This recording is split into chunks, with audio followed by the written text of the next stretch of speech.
Good morning. Welcome to VYAPT Growth Series Season 3, Episode 7. And in our growth series today, we have with us Mr. Ashok Gupta, who is the MD of Shalimar Paints.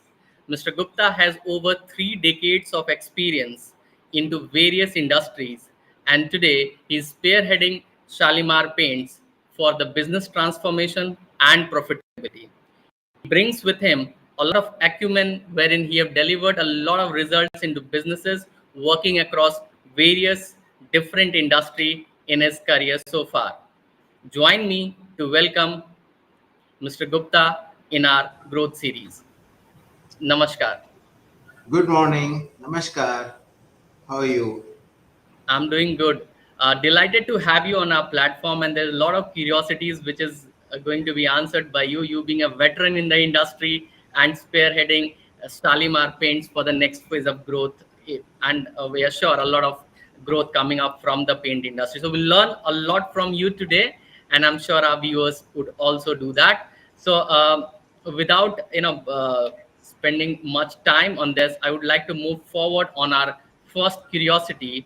So my first curiosity is around the growth strategy. So what growth strategies has been the most effective in establishing a strong foothold in the paint industry? Thank you for inviting me.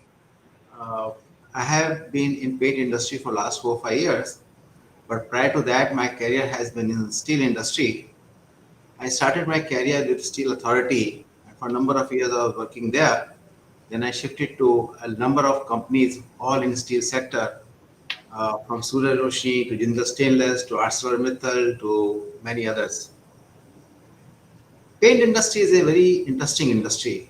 It's a very colorful industry. It's highly competitive. There are many players. At the same time, it is concentrated. There are few players in the national level, and there are some others who are at regional level. In such a competitive industry, there is bound to be excellence. Each of our participant in the industry excels in his own field, and that's the best part of the industry. There are many industries which you can carry on even while being below par, not in paints. In paints, the industry leaders like Asian have been at the helm of innovation and technology even 15, 20, 25 years back. Even at that time, those industry leaders have been using, whether you have SAP or you have IT, IT enabled services, everything was being used. And today, when you're talking about data analytics, you're talking of AI, again, the industry is at the forefront. That's why I said this industry is very colorful, not only its name, but also its character.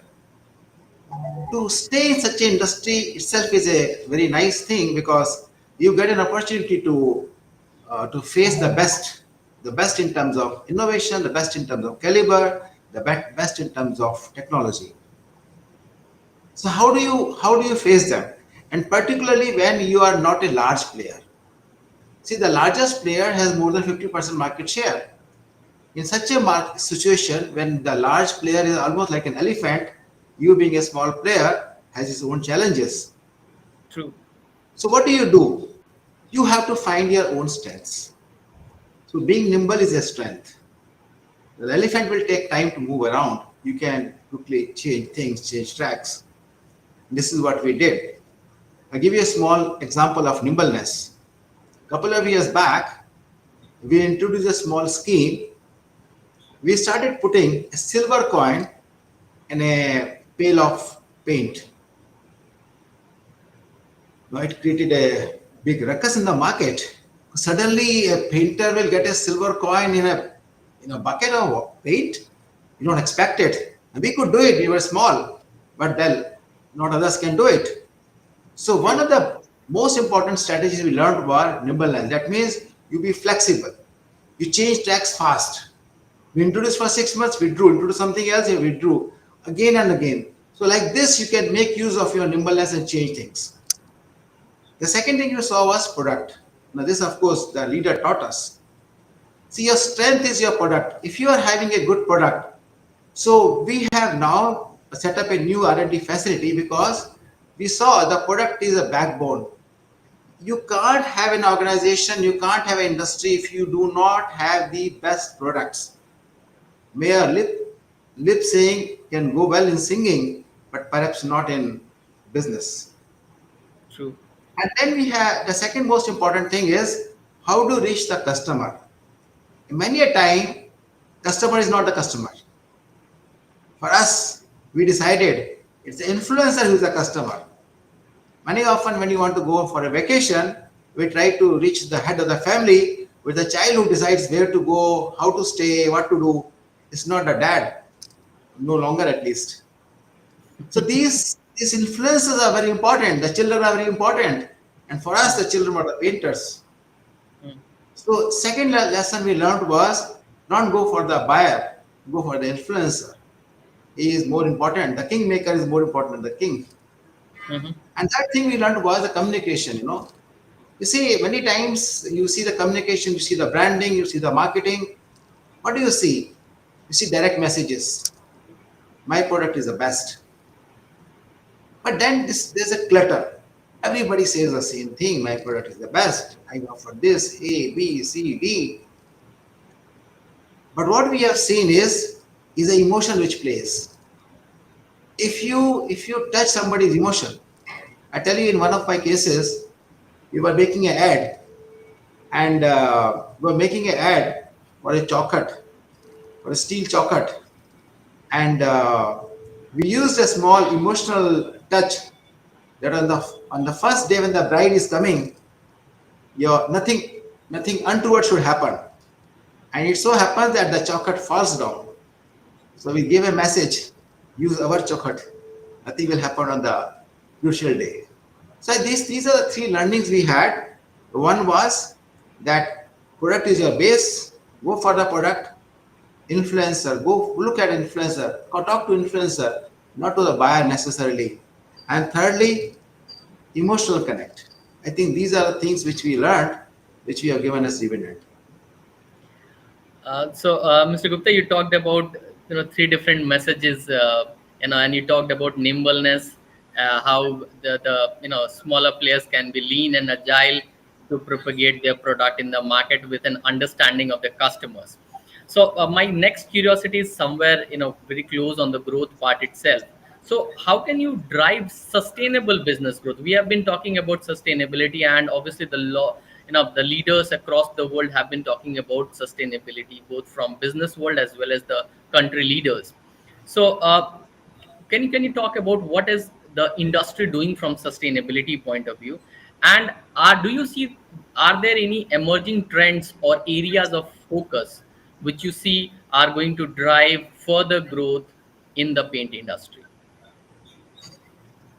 Um, See, a couple of years back, we didn't even bother for our environment. Our main target was one and only one: profit.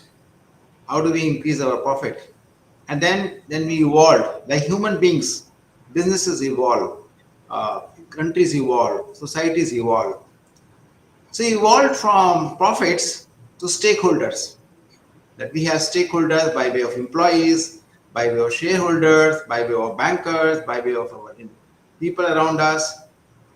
Then we again evolved into social well-being. Not only our factory, my village, all those should improve.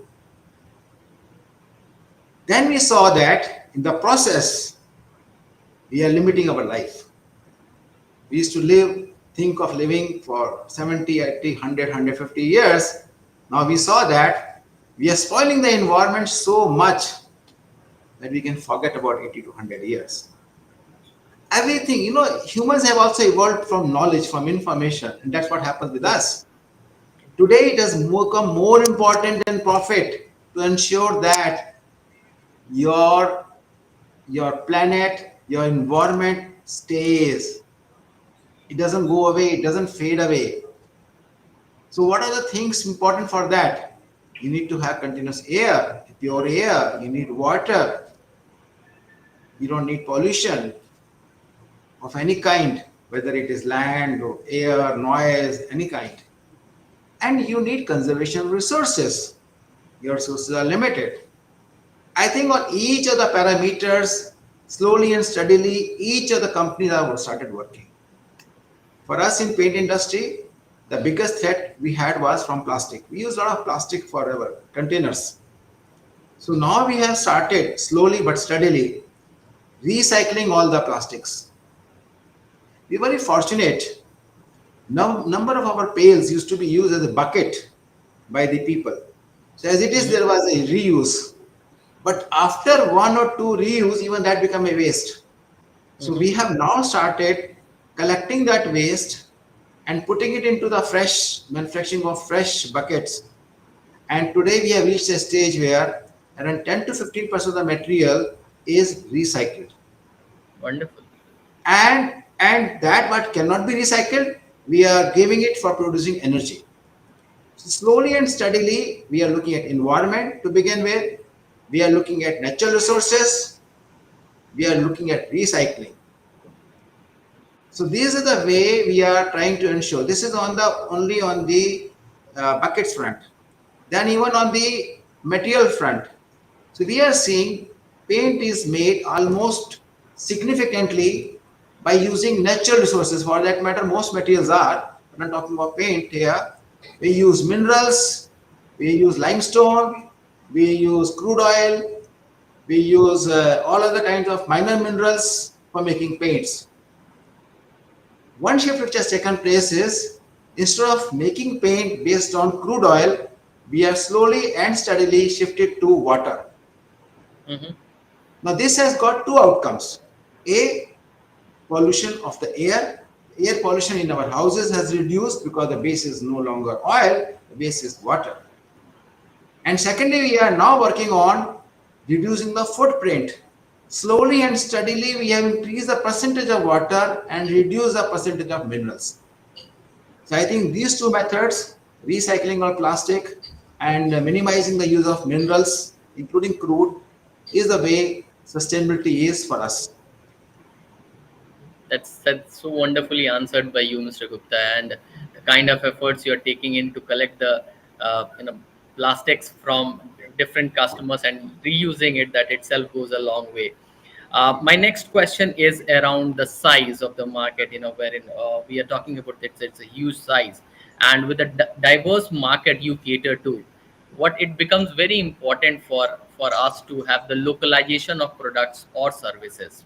So, can you talk about your let's say plants you have in India, and can you also talk about, is there any technological updates which are coming up within this particular segment in the paint industry, and how this is going to cater and help in terms of employment generation? Well, you are right that localization helps a lot, and there are many ways why it helps. I tell you, apart from the advantages of freight, cost, or other things using the local materials, we use minerals which are locally produced. There's one more area where localization per se helps, and that is a taste.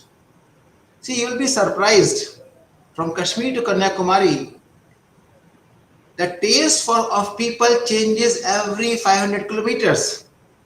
What True. people desire in Kashmir is not same what they will look forward in Delhi and what they will look forward in Chennai. Type of colors they were looking for. In Chennai, they will looking for solid colors. Here, they are looking for shades.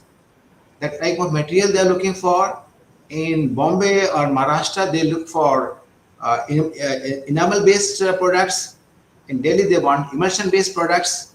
So the taste is changing by way of colors, by way of material, by way of products, and apart from the factors of economic, there are some people in north who want to show off, and people in some other parts who don't want to maybe show their wealth.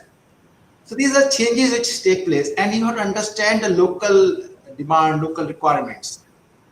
So there is one advantage. If you have diverse plants everywhere, you can use local material, their cost comes down. But more than that, taste change, and more than that, communication changes.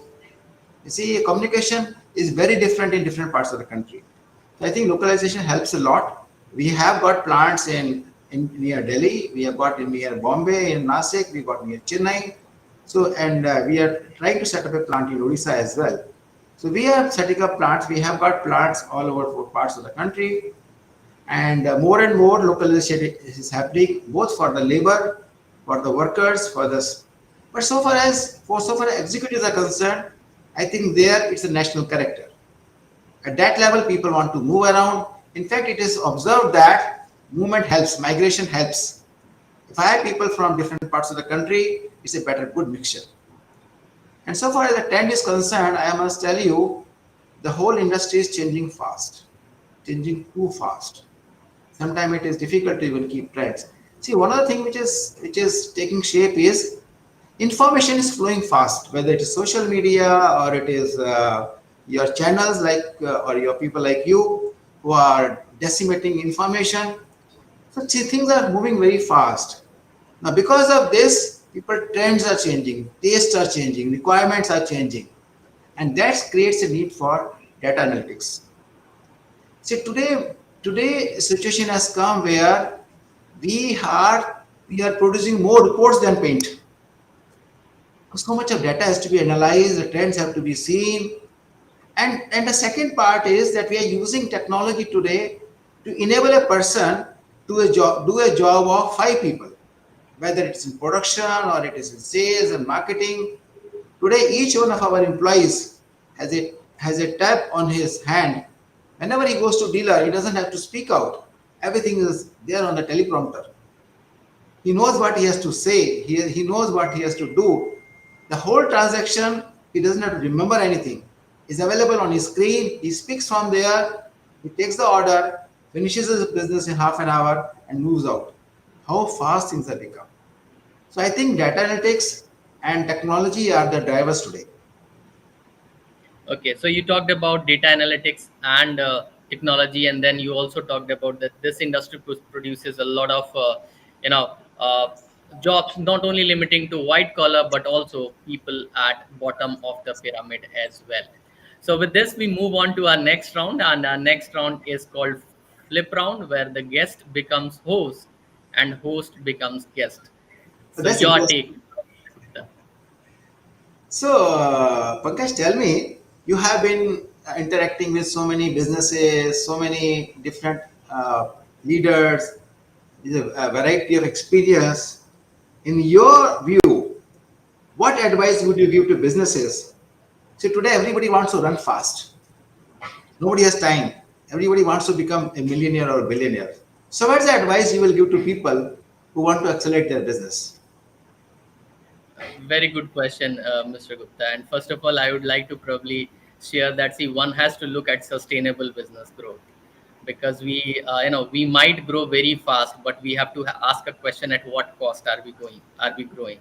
Okay, so over the time, I think the leaders who are matured in the industry, they have understood that it is sustainable business growth which is more important, so that people, your customer and client, can have trust on you. That's one.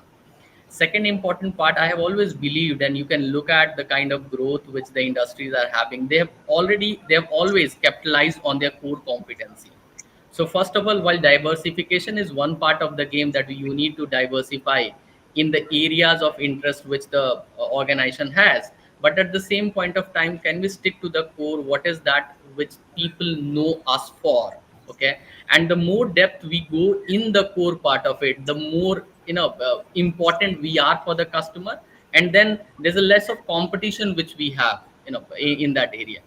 Third important part, which you have already mentioned in the first question, as curiosity itself, how we can be nimble. And this doesn't only go for smaller organization, it also goes for large organization. How we can be nimble, lean and agile, so that we can move or choose a path which is more convenient and makes us more closer to our customer. And the fourth important part, which I feel, is how much do we listen to our customers. I think that's the basic as well as Very the important. most important part. The more you listen to your customers, the better you are. And one last thing, in order to be the aspirational brand, we have to foresee the future. Also, we understand, seeing the future nobody has done, but foreseeing the future is something which every leader today does, because everybody wants to stick to their aspiration, as you rightly talked about in a given different examples, that the mood, the thought process, as well as different aspirations changes as we move from one part of the country to another part. So while we're talking about one country, India, let's talk about in a world there are more than 200 countries. So obviously on a larger scale, it changes from one thing to another. So more closer to the customer, more closer to their aspirations, and if we can be a part of their aspiration, if our product can be a part of their aspiration, I think that actually helps us in growing the business forward. Very true. I totally agree with you. I think this is very important. Thank you so much, Mr. Gupta. So I move on to the next question, which is learning on the go. Wherein I'll ask you a question which is more to do with you as in person and less to do with the industry or the company you represent. And my question is, can you narrate an incident that has been a source of incredible learning for you over 3 decades of exposure into industry?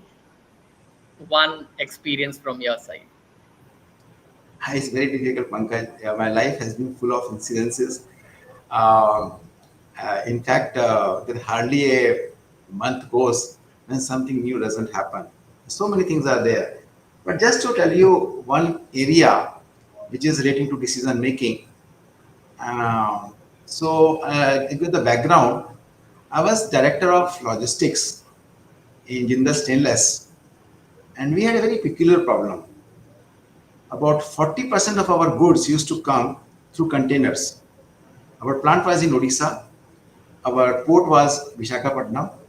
So material had to move in containers from Visakhapatnam to uh, Odisha, Jajpur, and everything was imported from either Europe or USA or Russia or Middle East or somewhere in the world. Uh, Normally, there will be delay in getting the goods because of trains not available, infrastructure not available, roads not good, trucks not available. As you know, a couple of years back, Odisha was not all that very well developed. And we had problems against the transporters. We had given contracts to transporters, they were not fulfilling them. They will raise their bills nevertheless, and we will not pay them because there was a dispute. So we had series of disputes. And the dispute is there, they want to supply us the goods, even if they have the goods in the containers, our production will suffer. We are not able to service the customer will not pay us, and plethora of problems and problems and problems. Uh, One day it came that almost 10 days of our production was in the containers, and the transporter will not give it to us because we have not paid it. I had long discussions, long negotiations, arguments with the transporter. It was a large company, to no avail. Finally, one day I thought I will take a final decision. I went to them. I said, "What is the figure you want?" They said X. I wrote a check without discussion there and then.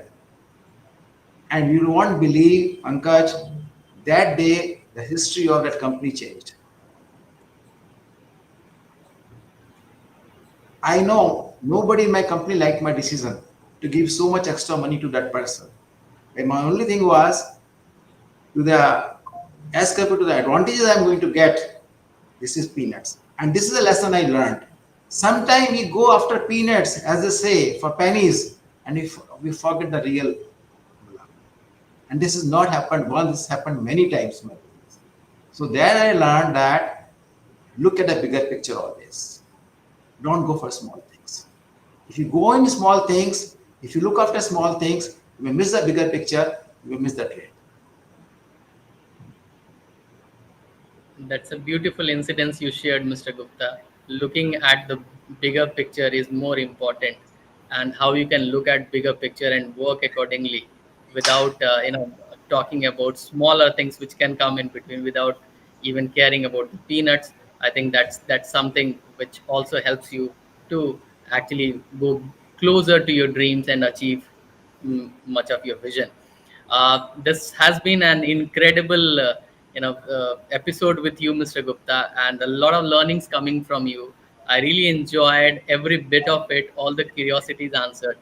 And I wish all the best for Shalimar Paints for the kind of growth and the journey of transformation which you are carrying over the years now, and looking forward for this industry to grow even further and employ more people around. Thank you so much for being part of VYAPT Growth Series.